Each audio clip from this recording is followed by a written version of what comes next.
ದಕ್ಷಿಣ ಕನ್ನಡ ಲೋಕಸಭಾ ಕ್ಷೇತ್ರದ ಮತ ಎಣಿಕೆ ಅಂತ್ಯಕ್ಕೆ ಬಿಜೆಪಿಯ ಬ್ರಿಜೇಶ್ ಚೌಟ ಕಾಂಗ್ರೆಸ್ನ ಪದ್ಮರಾಜ್ ಪೂಜಾರಿ ಅವರಿಂದ 1,49,208 ಮತಗಳ ಅಂತರದಿಂದ ಗೆಲುವನ್ನು ದಾಖಲಿಸುತ್ತಾರೆ. ಈ ಮೂಲಕ ದಕ್ಷಿಣ ಕನ್ನಡದಲ್ಲಿ ಮತ್ತೆ ಕಾಂಗ್ರೆಸ್ ಬಾವುಟ ಹಾರಲಿದೆ ಎಂದು ಲೆಕ್ಕಾಚಾರ ಹಾಕಲಾಗಿತ್ತು. ಆದರೆ ಮತ್ತೆ ಈ ನಿರೀಕ್ಷೆಯನ್ನ ಹುಸಿ ಮಾಡಿ ಬಿಜೆಪಿ ತನ್ನ ಭದ್ರಕೋಟೆಯನ್ನ ಕಾಪಾಡಿಕೊಂಡಿದೆ. ಎಲ್ಲೇ ಜಾತಿ ಲೆಕ್ಕಾಚಾರವಾಗಲಿ ಪಕ್ಷದಲ್ಲಿನ ಅಸಮಾಧಾನವಾಗಲಿ ಬಿಜೆಪಿ ಮೇಲೆ ಯಾವುದೇ ಇಂಪ್ಯಾಕ್ಟ್ ಮಾಡೋದಿಲ್ಲ ಅನ್ನೋದು ಮತ್ತೆ ಸಾಬೀತಾಗಿದೆ. ಇಲ್ಲೇ ಬಿಜೆಪಿಯ ಪಕ್ಷ ಸಂಘಟನೆ ಹಾಗೂ ಪಕ್ಷದ ಒಳಗಿನ ಒಗ್ಗಟ್ಟು ಪಕ್ಷದ ಗೆಲುವಿಗೆ ಕಾರಣವಾಗಿದ್ದು ಅದು ಈ ಬಾರಿಯೂ ಆಗಿದೆ ಅನ್ನೋದು ಗೆದ್ದು ಬೀಗಿರುವ ಬ್ರಿಜೇಶ್ ಚೌಟ ಹೇಳಿದ್ದಾರೆ.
ഇവിടെ കമ്പനിക്ക് അടുത്ത് പോകാൻ ಸ್ವಲ್ಪ ಸೈಡ್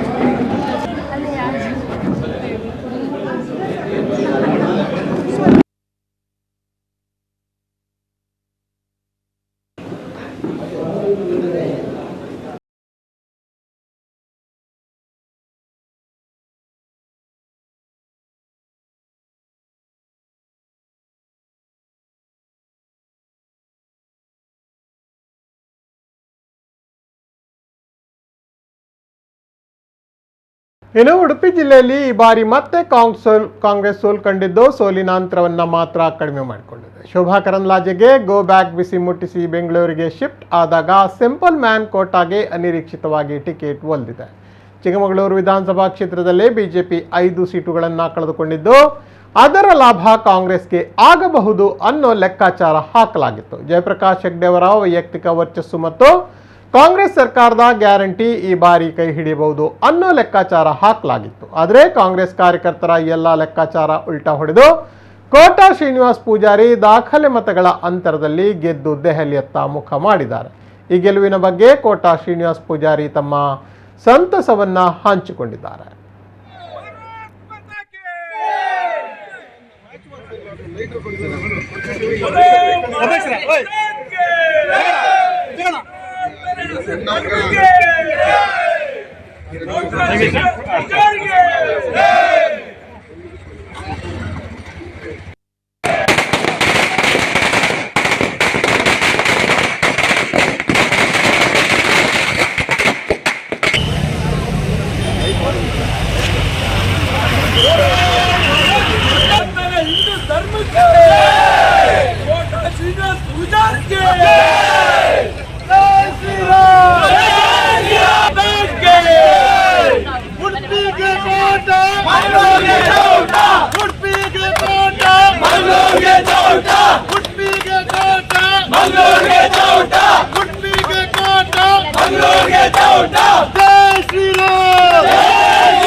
बोलो भारत माता की जय। ಉಡುಪಿ ಮತ್ತು ಚಿಕ್ಕಮಗಳೂರು ಲೋಕಸಭಾ ಕ್ಷೇತ್ರದಲ್ಲಿ ಭಾರತೀಯ ಜನತಾ ಪಕ್ಷದ JDS ಬೆಂಬಲಿತ ಭಾರತೀಯ ಜನತಾ ಪಕ್ಷದ ಅಭ್ಯರ್ಥಿಯಾಗಿ ನಿಂತಿರುವ ನನ್ನನ್ನು ಬಹುತೇಕ ಸರಿಸುಮಾರು 2 ಲಕ್ಷದ ಮತಗಳ ಅಂತರದಲ್ಲಿ ಗೆಲ್ಲಿಸುವಲ್ಲಿ ಸಹಕರಿಸಿದಂಥ ಎಲ್ಲ ನಮ್ಮ ಪಾರ್ಟಿಯ ಮತ್ತು JDS ಮುಖಂಡರಿಗೆ, BJP ಮತ್ತು JDSನ ಎಲ್ಲ ಬೂತ್ ಮಟ್ಟದ ಕಾರ್ಯಕರ್ತರಿಗೆ, ನಮ್ಮ ಮುಖಂಡರಾಗಿರುವಂಥ ವಿಜಯೇಂದ್ರ ಯಡಿಯೂರಪ್ಪನವರು, ದೇವೇಗೌಡರು, ಕುಮಾರಸ್ವಾಮಿ ಅವರು ಸಹಿತ ಇಡೀ ತಂಡಕ್ಕೆ ಕಟ್ಟಕಡೆಯದಾಗಿ ಬೂತ್ ಮಟ್ಟದಲ್ಲಿ ಕೆಲಸ ಮಾಡಿ ಬಿಜೆಪಿಗೋಸ್ಕರ ಮತ್ತು ಅಭ್ಯರ್ಥಿಗೋಸ್ಕರ ಆರಿಸಿ ದುಡಿದಂಥ ನನ್ನ ಕೊನೆಯ ಕಾರ್ಯಕರ್ತರಿಗೆ ಈ ವಿಜಯವನ್ನು ಸಮರ್ಪಣೆ ಮಾಡಬೇಕು ಅಂತ ಅನಿಸಿದೆ. ರಾಷ್ಟ್ರದಲ್ಲಿ ಮತ್ತೆ ಭಾರತೀಯ ಜನತಾ ಪಕ್ಷ ಮತ್ತು NDA ಅಧಿಕಾರಕ್ಕೆ ಬರಬೇಕು, ನರೇಂದ್ರ ಮೋದಿ ಅವರು ಮತ್ತೆ ಪ್ರಧಾನಿ ಆಗಬೇಕು ಅನ್ನೋ ಹಂಬಲದಿಂದಾಗಿ ಸುಮಾರು 2 ಲಕ್ಷ ಮತಗಳ ಅಂತರದಲ್ಲಿ ನನ್ನನ್ನು ಗೆಲ್ಲಿಸಿದಂಥ ಎಲ್ಲ ಮತದಾರರಿಗೆ ನಾನು ಧನ್ಯವಾದಗಳನ್ನು, ಕೃತಜ್ಞತೆಗಳನ್ನು ಹೇಳ್ತೇನೆ. ಅನಿರೀಕ್ಷಿತವಾಗಿ ನಮ್ಮೆಲ್ಲ ನಿರೀಕ್ಷೆ NDA ಸ್ಪಷ್ಟವಾದಂಥ ಬಹುಮತಕ್ಕೆ ಬರುತ್ತೆ, BJP ಸ್ಪಷ್ಟವಾದ ಬಹುಮತಕ್ಕೆ ಬರುತ್ತೆ ಅಂತ ಅನಿಸಿದೆ. ಈಗಲೂ ಕೂಡ NDA 295 ಅಂದಾಜು ಆಸ್ಪಾಸಲ್ಲಿ ಇರುವುದರಿಂದ ನಿಶ್ಚಯವಾಗಿ NDA ಅಧಿಕಾರಕ್ಕೆ ಬರ್ತದೆ ಅನ್ನೋದು ನಮ್ಮ ಭಾವನೆಗಳಿದೆ. ಏನೇ ಆದರೂ ಕೂಡ ಒಂದಷ್ಟು ನಮ್ಮ ನಿರೀಕ್ಷೆಯ ಮಟ್ಟಕ್ಕೆ ಮುಟ್ಟದೇ ಇರುವುದು ಸರಿ ಹೌದು ಅಂತ ಅನಿಸುತ್ತೆ.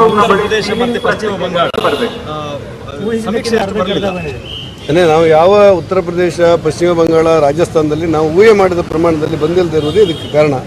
ಕೊನೆಯ ಹಂತದಲ್ಲಿ ಇಂಡಿಯಾ ಒಕ್ಕೂಟದವರು ನಾವು 1 ಲಕ್ಷ ರೂಪಾಯಿ ಕೊಡ್ತೇವೆ ಅಂತ ಹೇಳಿ ಮನೆ ಮನೆಗೆ ಮಾಡಿರುವಂಥ ಪ್ರಚಾರಗಳು ಸಾಮಾನ್ಯ ಜನರಲ್ಲಿ ಒಂದು ರೀತಿ ಪರಿಣಾಮ ಬೀರಿದೆ ಅಂತ ನಮಗನ್ಸುತ್ತೆ. ಏನೇ ಆದರೂ ಕೂಡ ನಮ್ಮ ನಿರೀಕ್ಷೆ ಅಲ್ಲದೇ ಇದ್ರೂ ಕೂಡ, ನಮ್ಮ ನಿರೀಕ್ಷೆ ಮಟ್ಟ ಮುಟ್ಟದೇ ಇದ್ರೂ ಕೂಡ NDA ಒಕ್ಕೂಟ ಮತ್ತೊಮ್ಮೆ ಗೆಲ್ಲುತ್ತೆ, ವಿದೇಶದಲ್ಲಿ ಅಧಿಕಾರ ಸೂತ್ರ ಹಿಡಿಯುತ್ತೆ ಅನ್ನುವಂಥ ಭಾವನೆಗಳು ನನಗೆ. ರಾಜ್ಯದಲ್ಲಿ ನಾವು 20ಕ್ಕೆ ಬರ್ತೇವೆ ಅಂತ, 20 + 2 22 ಬರ್ತೇವೆ ಅಂತ ಅನಿಸಿದೆ ನನಗೆ.